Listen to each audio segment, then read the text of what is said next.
دماش بين الهجاء بساعتها رومالا تايبدان ترخان دكن اجبو داوي بشاتن ين روجاباي كردستاني ودرباس مونا هزم بشمرقه اروها حتى شرا ديكي امكارن بيجن ركفتنا الدهوكي دخالك ورشرخان بلسر دريجيا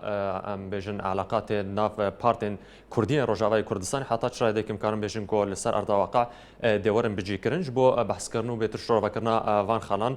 سكرتيري بارتا تشابيا ديمقراط شلالكه دود قلمده دم باش بخير هاتي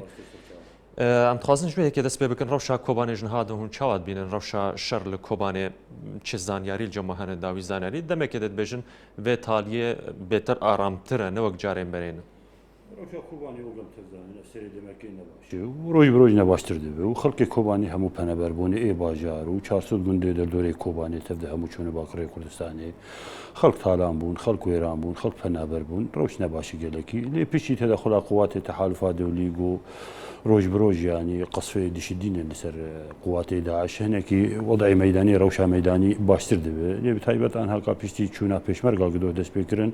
و برپد دشون بيگه كوباني بنرين اما وضع باشتر به هناك معنويات ملت كرد ومعنويات كسي يقول كوباني شردكن يعني لشكري كرد ومعنويات وابرستر ببنو بنرين اما داعش وروج بروج برو باش دبچه حتى شرا ديك تدبينه هاتنا هزم بشمرقه دي ميزان القوى في كشا هزي بكهر الكوباني دم كده هجمره وانا ناجه ضد بشمرقه پێشمەرگی گوشتونە ڕاستە هەژمارەوە هەندێک هەژمارەوە بەڵکی 155 پێشمەرگەنی یان بەڵکی کێمتر بن لێ ئەهمیەتەوە بنەڕی نامەگەلێکی مهمی ینی چووناوانە یەکژێ وێ پێشمەرگا تەدریب بکەن لەسەر واچەکێک و بەری دەمەکێ بە تەیاری ئەمریکی هەرێما کوردستانی چەک چوون بۆ چەکدارێن کورد ئێگل کۆبانێ شەر دەکەن وێ وان چەکدارا وێ تەدریب بکەن لەسەر وان چەکێ حەدیسی تازە گچوونە جوانڕێ ئەوایاوێ هێنک مەوازینی قەوەتی لە مەیدانێ بێگو هەرتن ئاددووە ئەو پێشمەرگانە ممکنە بەشێکی مهم جوانە ببن ضباط اتصال دنابەرە مقاومە کۆبانێ و دنابەرە قوواتی تەحالوفا دەولی دێ من هات اتصال داواتنە اتصال هەیە لێ ممکنە اتصال خورتر بە وەختی گوە پێشمەرگە بچین ینی وەگو ئەم تەبزانین علاقاتی پێشمەرگە ئەو وەزارەتی پێشمەرگە هەرێما کوردستان عێراقی لەگەڵ تحالف دولي علاقات بر قويين وبيشمر جزء بيشمر جزء رئيسي جي تحالف دولي ديجي تيروري ديجي ارهابي بو ويك اهميته شنو وا بيشمر جو بيجن لسر عرضي ودس بكارو باري خو بكن از بلكي موازين قوتي روج بروج بيجو هرتن جي صالحي كرد جي صالحي خلق كوباني مقاومه كوباني دبا انا بتاني وك مشق به هنر يعني ام بيجن مدرب هرن ويدك يانجي بشداري شرط بكن افضل دوره وقما جو تدريبي وممكن يجي ضباط اتصال بدنا برا امريكا او عرديده شر كرجي وقت يقول شر بيسر وبيقومان يدفع اخو بكون وشر بكن ليه هجمار وقت كرم كر هندك وكوباني يجي مقاومه كوباني تمدي بيجي روجانا بحث ذكر بيجي امن بحاجتي هجمارين بقندر ام بحاجتي سلاح نوعين تشكي باش تشكي متطور بهوريان بقول تشك بدست واقف وقفش مرجي بيجين ودري هم معنويات واجب رزبن وهم يتواصلنا برا امريكا وتحالف غربي نيف دولتي خرتر ببو او تربو وممكن يعني ميزان قوه السر ميداني روج بروج بيجو هرتن لصالح خلق كوباني بل تدبيني حتى شرا ديك اف يعني هاتنا هزم بشمرقه خلق لك الهفيه بن افدمك دريجه ايرو سبا وايرو سبا ايرو فادر باسمون اف تاخير هانيش بو شفا غريا قالوا هزن تشكدار ام بيجن شربانين كردر اتفاق النامانات نبونيانجي تركي بو ابايا قصدي بلكي مساله بيتر يعني لبنده توافق نيف دولتي واهريمي بو توافقك شي بدنا براقي وين نيف دولتي ودنا براقي وين دولتي ولاتين اقليمي بتايبتي حكومه تركيا ودنا برا حكومه اهريمي كردستان دي مساله قوي كردي هر وقما ديل شنغال جي وان هالكوباني جي كرد هر وقت يقو مساله جراند بالسرسري وزول هفتين وزول هفذ كتبقوا خلافات هفنجي داتين اليكي او براسي تشتكي باشي يعني دسبيك اقو شر وكارثه لشنغالي دسبيكر مدي كردي سوري چكداري كردي سوريا روجاواي كردستاني هاتن درباس من ويارمتي كرن يعني الشنغال والمناطق ديتر الكوباني جي روجي كمين كرد الهريما كردستان عراقي حكومه هريمي كردي برچديني كردستاني هم امادن وحاضرين غبرين كوباني شربكن لو قام تفدزن عوائق جغرافيه هبونج برغو كوباني دوري هريما كردستاني ومناطق فاصل هنا قدس داعش دي دريا قامش لورو عمودي وسريكاني ودربسير نقارنارن بو هيك محتاج موافقات دولي و ئێ هەرێمی بوون بۆ بچن ئەو توافقات جی وەگە دوێژین چێ بوو ئەوە تشتێکی باش بوو ئەوژی دلیل و حکوومەتە هەرێما کوردستانی بە دیبلۆماسیەتە خۆی هادە تاسیراوێ هەیە لە قیوێنی دەوڵەتی و ئێو هەرێمیژی گەکارە بە پێشمەرگە خوا دەڕیا تورکیاە و موافقاک دەولی بۆ پیرۆزباییک نیودەوڵەتی بگینە باژارێک کۆبانێک بۆ دیفاع ویشاری بکە دژی بەێ کاک شەلال ئەز تەلیفۆن وەرگرم پەیامنێرێ مە لەسەر سینۆر ئەیاسکارم داوی پێشهاتن داوی پێشهاتن شەڕێ لە کۆبانێ هەروەها هەواڵێن نوچێن گەشتنە هێزن پێشمەرگە جەم ئەیاسکارم شان دێمەژێ سروجێ دەم باش ئەیاز داوی زاناری چ جەمتە هەنە دەم باش بەێ نواژێ شەڕ و پەستون ناوبەر دناوبەرە جەڕوارên yekînên parastina gel yekpêkê û çekdarên Daeş bi taybet li Rojhelatê li başûrê Rojhelatê Kobanê dewam dikin. Ewa dihêt bîstin jî hin caran çekdarên Daeş dîsa bi rêya topên Dûrhaveş nêzî derî yê fermiyê navbera Bakurê Kurdistanê û Kobanê birduman dike. Di heman dem de li bereya şer li Rojhelatê Kobanê jî car bi car şervanên yekpêkê êrişa dikin ser çekdarên Daeş. Yani jimêr doy yek piştînî îrojî balafirê şarkerên Amerîkayê cardin bingehek sekdarên Daeş li Rojhelatê Kobanê birduman dikir. Lê ew niha di nava şer de heya niha agahiyekê zelal nîne erê çend sekdarên Daeş hatine kuştiriyan zirarên vi şer di giştî çendin. ئەیاز نوچێن هەبوون گۆ ئارتێشە ئازاجی دەرباسی کۆبانێ بووی حتا چرا دەکێت کارێ نوچێ پێشڕاست بکە یاژی تڕەت بکە بەێ نێرینێک هەبوو و شەوا دەرباز بووی دەمجیێسێ هەنج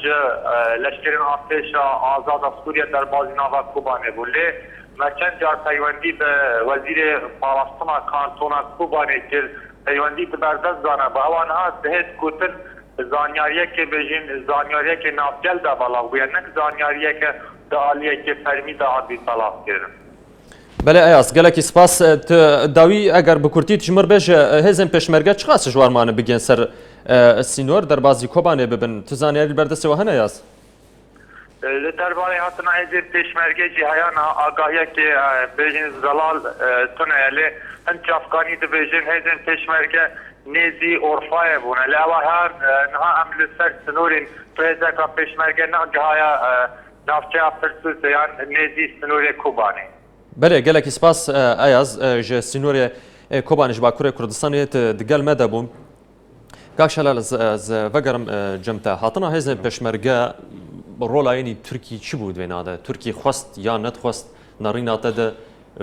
rola Tirkî di hatina pêşmergên ji bo Kobanê dişiye تركيا قلنا خستا ندش بيشمرقة هرم يعني سرداخوازا تركي بو؟ لا مثلا سرداخوازا تركي بو ممكن تركي كتب بن جير هناك في شاردي يعني جي قبل امريكا تخص بو امريكان ايش قبل حكومة هرمش قبل دولة الدنيا الاوروبيه وفرنسا وبريطانيا هناك ضغط لتركيا كربن بكوتاي بالنهايه يعني جو تركيا نخستا حكومة تركيا نخستا بيشمرقة قريب بشو ابو في موقف تركيا براسي بنرينا من موقفك باشي ودك خدمتها مساله كوباني ودك خدمتها كرد روج اواي كردستاني تشتكي باشي وجماعتي خصني وكردي روج اوا قدوي ام هاج تركيا او بيونديه بتركيا رهبن يعني ام بيجي نبيجي تركيا ولاتك دراوسي مي وسنوري ما تركيا دريجيا ويش سطح 700 كيلومتر وامس بيقول كيانك يمال لسوريا لروج اواي كردستان تشيبو جيران مدراوسي مي رئيسي هر تركيا حدود ما بهري ما كردستان چند كيلومتر كبراي منه حدودك كورت لي حدود ما رئيسي سينوري ما رئيسي دورودريج هر بتركيا ريدي بيوندي ما تركيا رواش من ودفي ميدان دي مساله دفي ام التجربه براي خوي كردي عراقي هرما كردستان عراقي لبيرا ما يعني لده حزار وسيا وبري مدي بتركيا هنري غرادكرن ونموافقة كذكر لسر تدخل أمريكي كرجيم صدام بوغهر لمقابل يوم برابر ويجي مع دبلوماسيا برادران خوي كردي عراق ديب تايبتي امام جلال وكاك مسعود بيشاوا نيزيك دبون نيزيك تركيا دبون ونيزيك رجب طيب اردوغان قوي شاغي تازه هاتو سر حكم حزب عداله وتنميه وشاوا قريبون او حزبايا او اولات او دوله بقناعات بكرنا هدي ببن دوسي كرد ببن دوسي فيدراليه كرد ما توازني بوقت مددي فيدراليه دستور عراقي تطبيق فيدراليه كرد تركا برچش خود كرو تركا هر قبول نکرد لی دیپلماسیتا کرد لهريما كردستان عراقي هشت جورا جب طيب أردوغان جي سروك وزيران تركيا لي وقتي بيل هوليري بميفان وبيل مالا كرداروني وبيل كردستان شبه سر بخار هيا شو رديك تبني أفايا واقعية دائما كده تقول تركي ملكتش يعني أمبيشن صيانة بيجوا فشار أمريكا جبوا تفلي هفهمان ببو دجي سوريا يعني دجي شكدار داعش الشربك وشما الجير فشار كردار بده هيزين بيشمرقة درباس به تركيا وقو أم تفزانن يعني برجواندي بحكومتها هريمير قال لك مزنن وقال لك جورني يعني بتايبتي برجواندي آبوري يعني اقتصادي بدها بصدى الشركات وكومبانية تركيا اللي فيدري إيش ذيك الهريمة كردستاني لحرسي باريزجاي السليمانية والهوليري والدهوكي وبيوندي دي وكي درجي هن سياسي ثقافي اجتماعي بيوندي بحث ذكر أمريكا وتركيا جي بيتركار پیوندی آنها خورتر امریکا بهتر کار زخته بکه. امریکا بس ما اسفازم زانه به برجواندیا ترکی دهاتنا هزن پیشمرگاش با کوبانی هیاتنی برجواندیا اینا چی هگه؟ از دبی بلکی ترکیا زانه تحصیل حاصل اگر پیشمرگا تدخل نکن ممکنه قوة تدخل بکن. ممكن كسن دبين تدخل بكن دكوباني دي بوفي كي تركيا يعني موافقه كر لسرچونا بيشمرغا بتايبتي جي يعني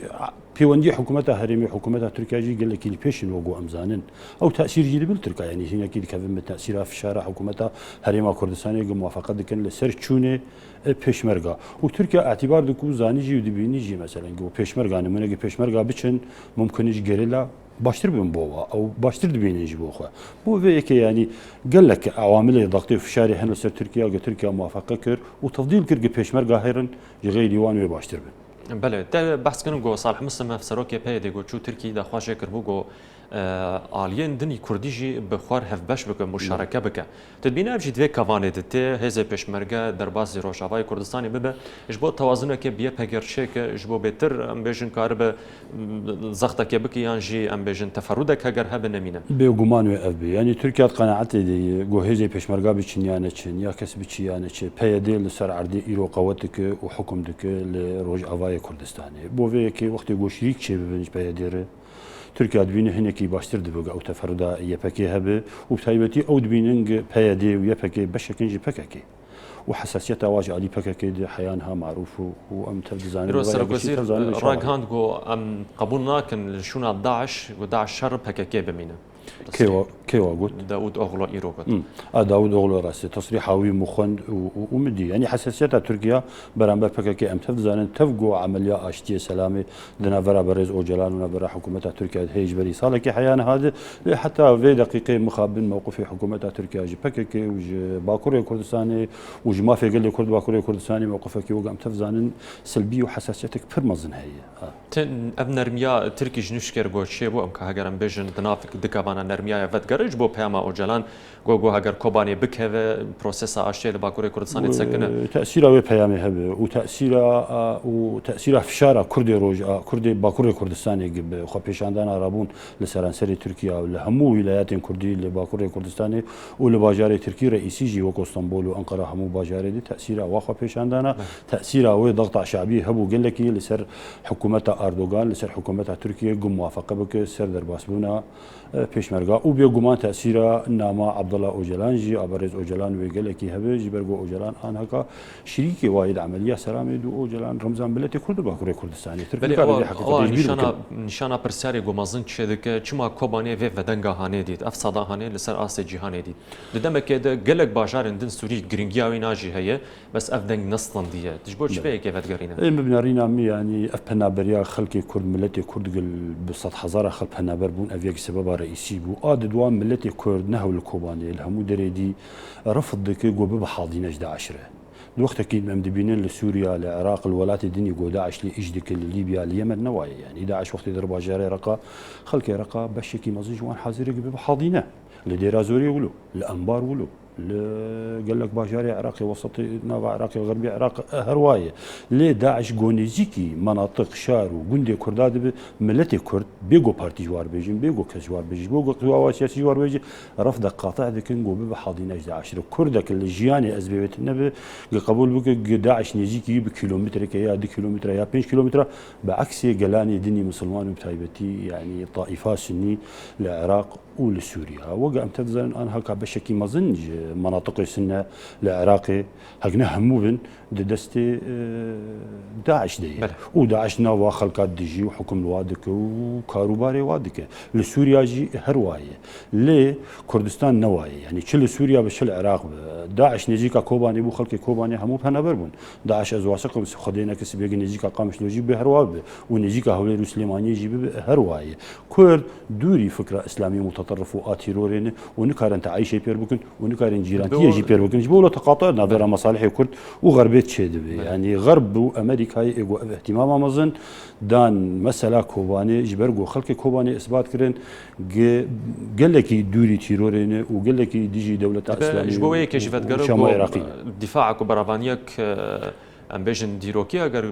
امكار من بيجن لكوباني هات كرن افجي دبه دنگ بدانك ب اوجي دبه دنگ بدانك باش لي يعني ازدي سافت قرم تشيك ما برين هاغو او سدما رئيسي بن رينامه هشت جو غرب راب سربيا راب سرطابانا ودفاع كوباني بك وبري دفاع هوليري بك بفي اواها ودفاع شنغالي جي بك جبرغو كرد قال لك ديجي في فكرين يعني قيم امريكيه قيم اوروبيه اي كردا دفي درباري دي قال لك نزيكي هفن ودي شبهنها وازبلكي غرب هكا دس بكري بي حسياي وسرسري امريكا قدوستي واستراتيجيه المنطقه رجلاتنا فيند يعني أزنابي يكمينيا إدوامين ليك جدوسي واي رئيسي ملتي كرد. بله شنجار جيش علينا تون يقرتي في بربرسن أمريكي هات راج هاندم جو جرك دعم كردا وركرن بجتماعية كردا وركرن ورم برشكرن إجبر جو كرد لشونا جهان الشر داعش دكه. يعني أفجي هالوسط كيواني أشكره ورونه درباري أفقوتني جو تقوت. پشمرگا ایرو دروازی کوبانه دبن تدبیجه اف سيناريو هاني لدفرن دجي هبه بيجن الجزيره بيا العفرينه بده دمك هاجر بيدفي بك يا بيدفي جينكا هاجر هجوم تشتكل سر باجاره دي شبه بيغمان ممكن اف سيناريو جارك دي تكرار بو اعاده بي يعني هاجر هجوم ب قامشلو يا هر عمودي يا دربيسيه يا سريكانيه يا كيجا سريكانيه حتى حر روج شرهيه او تلتمر شرهيه اللي مقصد اقول كوبانه تشيبو تراجيديا اقول كوبانه تشيبو وكو سريكانيه يا راس داعش شنجره هجومي سريكانيه كر لي كردا قريبو اورد بكرنا وفقر عندنا اللي تشتكي وا وقت سري كوبانه هاتي لكوبانه تشيبو الكيجا باجار دين تشيبو وشاخي درباس بونا بيشمرغا راح تروس راح تروس حتى شرا ديك تدبينه هاتنا بيشمرغا وشاندنا وانا بيامك سياسية نا عسكرية. بياماوي أزبي مزدوجة بيامك سياسي يجي وعسكري يعني بيام مسلاوي عسكري فوائدي عسكري برينها مشارح كرو مجود بيام سياسي يجي إثبات بيش قلي كرد روجيهاني تباره جو كرد همو بهفجري داين وكبيوندي كردي وقت يقولي سري سدي وقت يقول مسألة زحمة دبي كرد نزيكا هفدبن بيامك سياسي يجي ملتي كرد يجي معنويات خلق كرد جنجي كرد بلندبن جهر كسكي قارب بدس كفراش شكاخوا وهر الدفاع كوباني بك بناري نامه أفقا فقل لك باش وبيروز مثلا شونا پێشمەرگا و چەکاش بۆ کۆبانێ. بله ام بریان ها دسته بلند و ریکفتنی هولیری هاتن مذاکره هنگرم بین سرویت توارا هانیم بحث بکن. رخناوی که هات کردن گو سرکاتیا هرمه گو سرپرشیا و جوینات که تو کاغات تکوینی زخته فشار تنده گو سر آلین کردی بکن جبو وان خلام بجی بکن ایرو لده که هاتی مذاکرن. چه فرقی نه هیچ دسته بلند و ریکفتنا هولیری یک و دو. از ببلکی ظرف ایرو نوک ظرف وقتی ایوی چاقا گو ریکفتنا هولیری یک و آدو میجی چی و آنها ظرف مختلفه يعني كوباني و أزود بحثكم بوضع كوباني شيء ودنيا تفديبين بوضع كرد سوري شيء أنا قال لي روج أفاي كردستاني هبونا ملتي كرد مستهدفة بوفي كي أزبيبلكي أفخالة رئيسية بو سدم بو سبب كرد بين لدهوك رونين دبن إشراف سروكي هرمي سروكاتي هرمي جارك دي يكتياخو إعلام بكن وببن يك يعني كرد آن هال بيشا معركة وجودينه هبونو تنبونا كرد الدميداني دي وقام تفدزانين داعش نكوباني تاني استهداف دك داعش ملتي كرد قل سر خاكا بافوكالي خد جبري حزاري صلاة استهداف دك وديه خازوق كرد نهل يعني يبو في يك كرد مجبور جو آن هكا خوابك يكون يجيك هبب وكارب بهفر بيك دنگو يكرنگ وبدستكي دفاعي بك دبر هبونا خد دبر خاكا خد دبر ولاتي خو ملتي خد اسفازم اف بشكي گوج بوز نابجم ايرو بهاتنا پشمرگاج بو كوباني تدبينه بب كغاتك فشار دست سروكاتي هرم يا حكومه هرم كردستاني گو تختل اليام مكان بجن تفدم به يانجي انا كسبه ضغطي سروانا بك جواب جيكرنا ركفتني دمك كده قال لك رخنا جبندن ركفتني تكرتن از بلکی گو اراده خیری لبا هر دو آلیاتنا به انجمن اجتماعی کردی و تفدم یکتنا به و فشار حریم کردستان نکار بوا یکی یعنی وبدليل يعني هوليرا يكم وادوان برين ها جناب تكرم كرتشيب وحكومتها هرمي همو اساليب فشار ضغطي لسر هردو الياب كارت انين نكاريبو يعني هردو بيجي نهف جبرجي اراده تنبو اراده الباب شكي تنبو جاري الباب في بشي تنبو ممكن جاري الباب ايدي تنبو المهم هردو ركفتين جيب داوي كوتاي واحد وخرابو انه دسايا بلندي وقام تفدزان افسر صالك نمايه از بيجم ان هكا وقت ديار حتى ني في دقيقه اراده خير الباب هردو جاهي جبر قول بيشات تحديات المظنن وتقاطعات مصالح الملة الكرد وهم قوى سياسي كردي يعني فردك وكرد رجاوي كردستاني انها يقبل بنارينا ما از بيجم اف بيمانا دهوكي غوتشي بو ممكن روجي بيش هيدي وقد بيتي كواري براكتيكي وتطبيق وبنقلك بنودي بله چالکوانك لسر فيسبوك ان ويسانديه براسوش جزيري دبيجا ركفتنا هوليره ام بيجن دهوكي ركفتنا دبيجا توازن تدتنيه يك جوا خالق وبحث ذكر دبيجا تتكافؤ ناف هزاد تنه يك هزاوي هي يك هزاوي تنه حتى چرا ديك تدبين قلت ناينا راسه وافخالانا لسر ارز واقع بيجي كرن دم كده حتى ايرو حمدش حما خال هاتنا اجلاندن بشتي دمها غرك انه دانستان ميد بكن قلت وين دوري واقع افي شالاكواني يعني قصر فيسبوك نيسي براستي واي يعني تكافؤنا برا حد جاتنا وقع امزان تفدم مثلا هزكي عسكري بقوته يبكي يبجي هردو قبدها حزاران تشكداري واحنا وكارن شردكن يعني نئيرو شردكن جبري زيدي صالك يدي شردكن وتفدم يعني حكم العرديدك يعني إدارة كويسة تيجي هي موارد واقتصادية هنا لأنجمنا الاجتماعي كردي حيان هان تشككنا تشتكنا إداراتنا مؤسساتنا أو قال لك كمان قلت بيه مقارنة بكب إيوان اللي برودي اتفاقية قال لك تجوا مثلا زلال كرنا يعني بندك رئيسيتي هي قد بيجي قدواري عسكري ددوي هردو آلي ببنيك هي أكتر تخصصي درس بمن واي يعني تيخوسين قان هكا انجمنا اجتماعي بيشتي وجه هوليري هرن بري خبتن قامش له لسر بخبتن اوجي كاربن خوا بيكن ويقدنغ ويكرنكن بيتر بارتين وبيكاتين انجمني وكاربن دوسو حواله خبتن دور خو دس بكن اوجي قوته خوشيكن درس بكن جبو كاربن بفا حوالاني خوي در بحوالاني تفدمر اي بكي بجير كاربن يكتيك حقيقي يعني لسر عرضي وقد بتنفيذ بكن اگر وانا يعني اجي قوتني خوته قوتني في شالاغواني الفيسبوك نيفساندي وشاخي وخلالك مازنتك موازين قوتي وبذيك وخلالتك باتفاقية تفدي ممكن تنفيذ جنبه يعني أفايا أنها أزبلكي بيتر توب دملعبة أنجمنا اجتماعي كردي دي جهر خب حزبك وأزبلكي ونقد غب جهر قوات أخوي عسكري جارك دي بد سرهب يعني هجر هزي أنجمني هبن إبارتيان هبن كاربن هما يكلابكن بكن يك وهرم بيفكروا يكبجير حواري بكن كاربن قيادات سياسي مشترك دنابرا حردو هزي عسكري دي تشي بكن جبوك كرد روجاوا ببن خدي يكهز وعقيدة وهزي عسكري جي ووقت يقول ببن يجي بري ببي يجي في عقيدة ونا عقيدة حزبي نتابع بارتيا بن يا إيه أنجمنا بن يا إيه تفدم بن دفعوا عقيدة وعقيدة قومي كردي ووطني سوري به يانا وتيكفن بخيل هفد وممكن تناحر شيء وبراكوجي شيء بخدينا كسب الرجاوي كردستاني بله بشتي ركفتني بنب هياما كدريج هات نوتشيك هات بلاف كرن نلسر تسجيهن راك هاندني ليه هات بلاف كرن كو يك جوان بارتين جواتان اجتماعية كردي انجمنا اجتماعية كردي نبيسنجه خو فكري جبونا نيفيسه يعني كسي كو بخواز بسرباز نابي خو بنفيسينا تشاهد بينا نخلق نرينيه دسبيكا گوره کفتن هاتی مذاکرن هر حزبك هر پارتیک بسریخوا دعو بک گوهزه خونی سربازی چکا از بلکی پرانی پارتین انجمن اجتماعی کردی هزی و کتابی و عسکری هبون يعني بری گو پیاده قدغه بکو بری گو مکاتب وان بگرو بری گو قوات وان قدغه بکو سلاح وان مصادره بک آن هکا او کسانا ایگو کاری خود چالاکی خوی عسکری جمدان دنه ممکن جارک دوی خلک خوب سر هفدن يعني برین هامگو ام از دی ساد بجم همو بيكاتية انجمني بيويستي اوج خور بري باتفاقا لسر تشتكي عسكري كاربن سربازي تشتي خو بيكن قوات خو بيكن نزيكا هفكن وخلكي وا جنجي وا حوالي وا دوستي وا هوغري وا بين تبلوا بين بيغمان ايغو كاربر هشكا ايغو رغباي هب خو طوعيني وخو تطبيع بك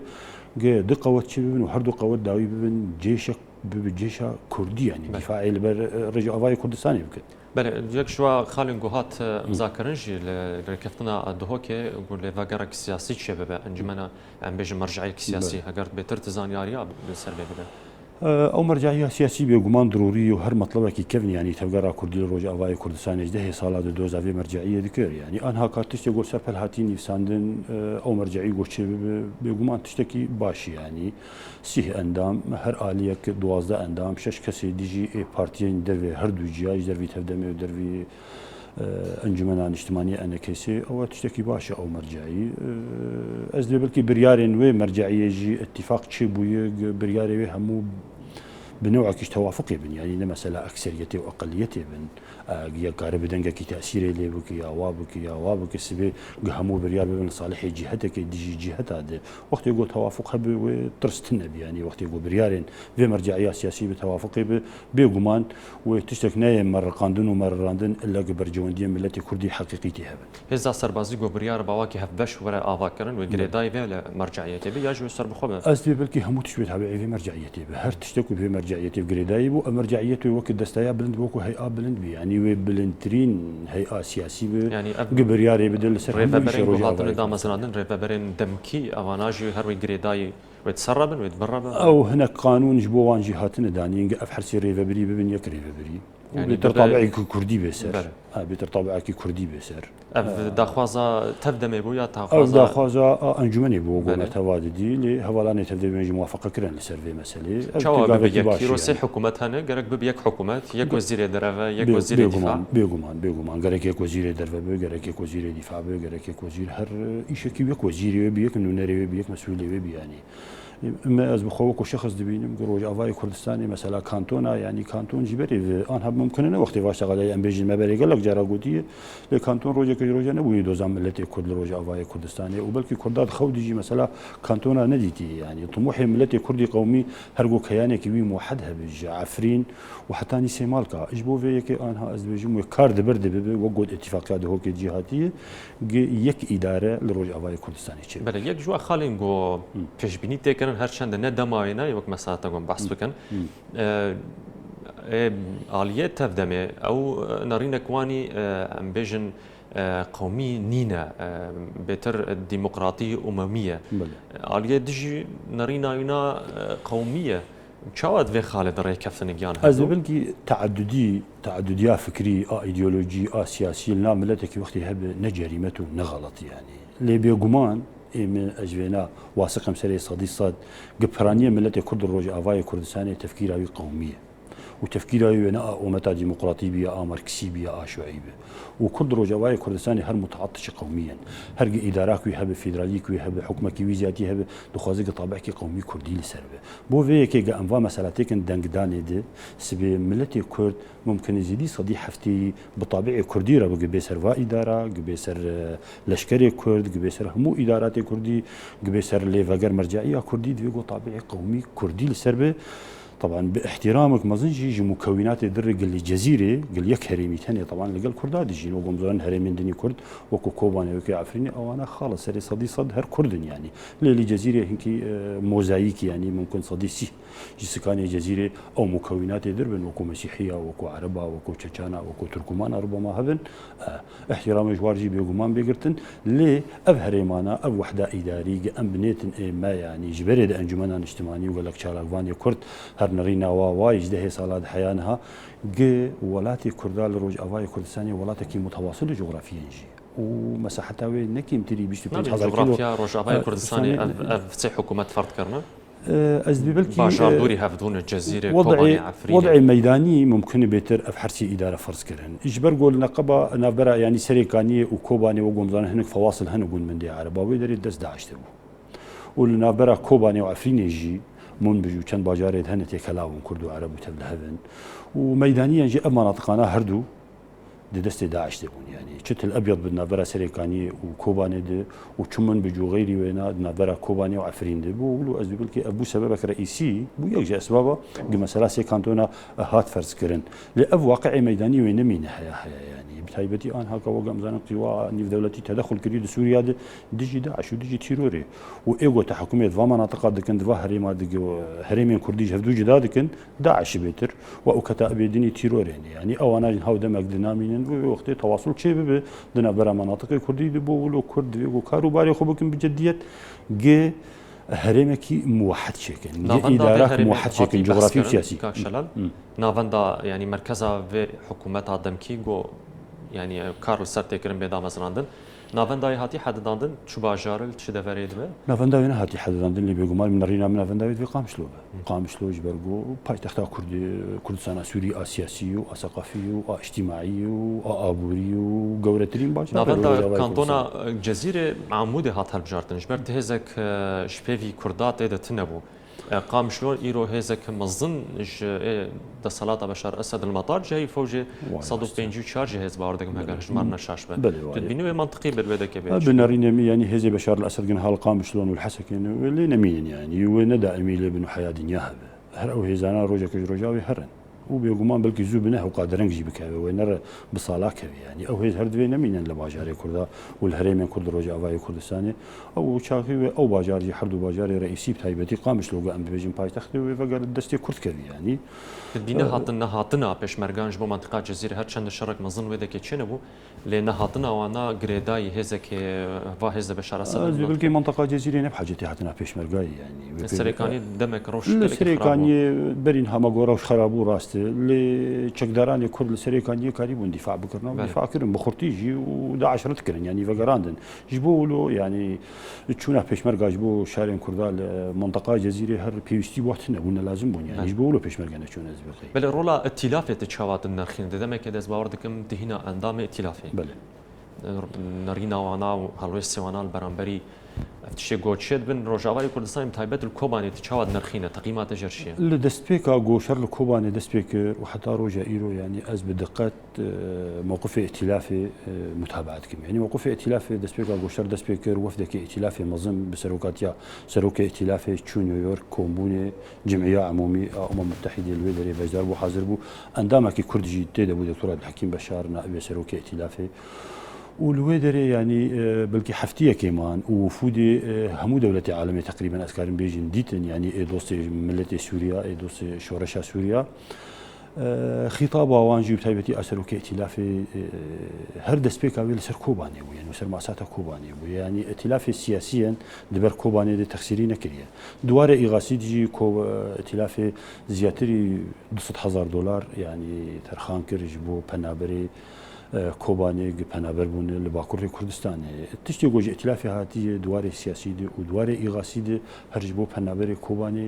کردیە مووقفی ئەتیلافی سیاسی 100,000 دلار بۆ 400,000 پەنابەر ئەتیلاف بەرە ئەم باش زانە بێژی گنە جهتێکمان هەیە ئەتیلاف بەشێکش ئۆپۆزیسیۆنی ئەحزابن جماعات شخصيات خلق خداني هاف نافي بو ائتلاف او ميزانيه كي ما ظنش از نظريه لا او علي كاريا ما ظن از اندام ائتلافي مو ازرو شوي ابوري زانم جهان هكا يعني المرحله هيك نباش يعني براستي ائتلاف نجهتك معنا ائتلاف جهتك سياسيه وائتلاف وقت واغاثه ملت سوريا تشي كوباني وغير كوباني بيدا دك در اللي دريه جهتي ما نحدخ اي دولتي ما نحدخ اي قريب خلكي اغاثه بك منظمات في دولتي بو خلكي اغاثه بك وجاليه كوباني جي تخسيري نكرند في ميداني يعني ام كتله كردي انجمن الاجتماعي كردي 11 كسند ائتلافي ده وهوالك ما نائب رئيس ده هوالي ما عندما هيئه سياسيين يعني تشتش ائتلافي تشدبه البيشاش شافي ما تشدبه ورول موضوع رمى نائب ائتلافي ده بر وبيغمان ام تخسير نكن يعني ما دام ام نونرين انجمن نائب ائتلافي ده جبو مساله كوباني تشتي جو ائتلافي هاتي جبو كوباني ما ائتلاف دحداي جو بك وهنا جي امبر دوامن يعني ائتلاف خطابك وفدك ديتنك جواتك لكوب لسري جواتاوي لسري اشتغالية وقوتني بخلكير هر مسألة كوباني آنها دي بيش هر تشتي دي چما گلک جارم گازناج ائتلاف دبیزن یک جه حوالی کی وز بجم اگر زن شش منابینا سال مصلته برنامه درخص دجی کوبانی گلکی نخوش و گلک جدا خواست کنم گو کتلا کردی گرک کاری خوب بجم مدینه حتا گو برسوای بدان یا جبه تعدیل کردن یا جدا خواست للبرونی بکن قال لك مواقف شخصي جاري اندام ائتلاف دبيجن يعني لسر فيسبوك شو تعمل وسائل التواصل عربي شوفيني دكن دمك نقول برانا ائتلاف وقما برين هاجو يعني همو بشين اوبوزيسيون سوري ناب ائتلاف هن كسي شوفيني كسي مسلمان إيه اسلام سياسي إيه هناك توند إيه معتدل إيه علماني إيه ليبرال همو ناب ائتلاف وهمو طيفه معارضه سوري الناف دي إيه ما إيش ما ائتلاف دوكو كتلة أنجمنا الاجتماعي كل سوريا قام كارم خلكي بقضية خب حسينا وعدالة قضية خب بدم فهم كرهن بريقو أمهر الناف ائتلاف وكتلة جبري صالك تقريبا حيان هذا موقف ائتلافنا وكن هابو